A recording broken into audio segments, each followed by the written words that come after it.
if we want to protect our faith, and if we want to protect our freedom, then we must have fair and honest elections.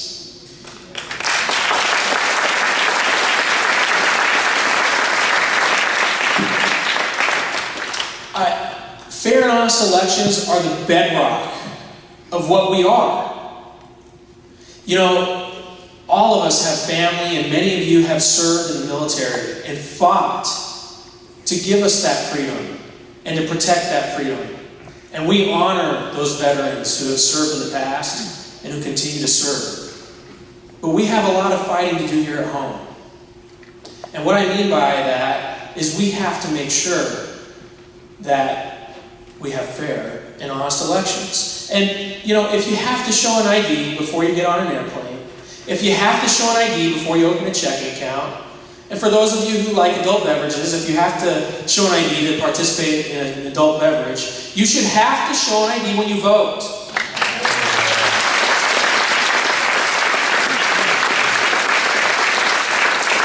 I feel like a broken record. You know, I'm sure you've heard me say this before, and you know, I keep repeating myself. You know, as I read the Bible, you know, the Lord repeats himself quite a bit as well, right? Because unfortunately, being humans, we need repetition to remember things. And we have a lot of forgetful Democratic senators in the state of Iowa. They just don't get it. And you have to ask yourself, something that 71% of Iowans support, Democrats and Republicans, why would somebody be against voter ID? Why? It's time we start to call a spade a spade. You know, they say we're about voter suppression. I want everyone to be able to vote who's eligible to vote. This isn't about keeping people from voting. This is about honesty and integrity. I'm an Eagle Scout. I think it's important that we have an Eagle Scout be our Secretary of State.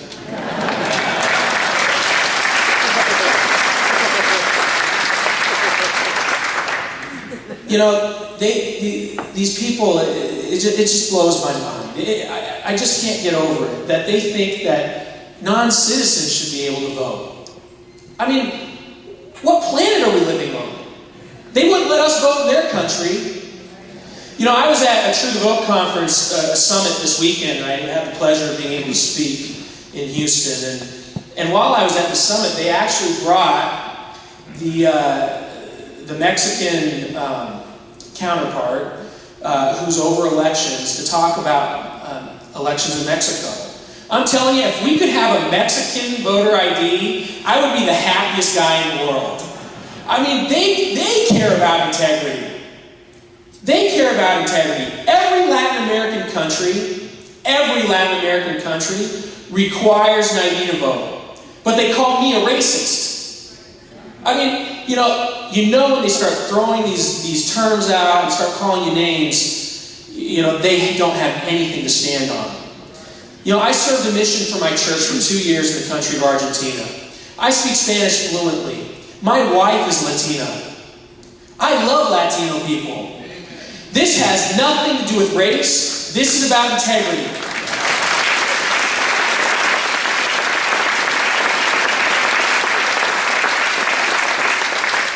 So if we want to keep this freedom and we want to be able to exercise our faith, we need to start standing up. You know, I don't just take bullets. I take missiles. I mean, these guys hate me. And I'm willing to do it. It's my job. And I care about it. But I need help. I need help. I can't be the only one doing it. You know, obviously there are a whole lot of issues that we care about. You know, abortion, gay marriage, a whole lot of social issues that we care deeply about. But you have to start caring about voter ID and election integrity as well. Because if you don't have that, you'll never be able to make a difference in any other issue you care about. Never. Because they will cheat. They'll cheat. And we need to make sure that we stop them. So, what do I need you to do? I need you to start telling your friends and neighbors that you love voter ID. You love voter ID.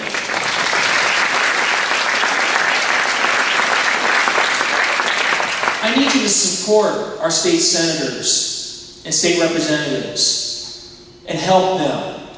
Because we're down by 2. We need 2 more state senators so that we can retire Governor Gronstal.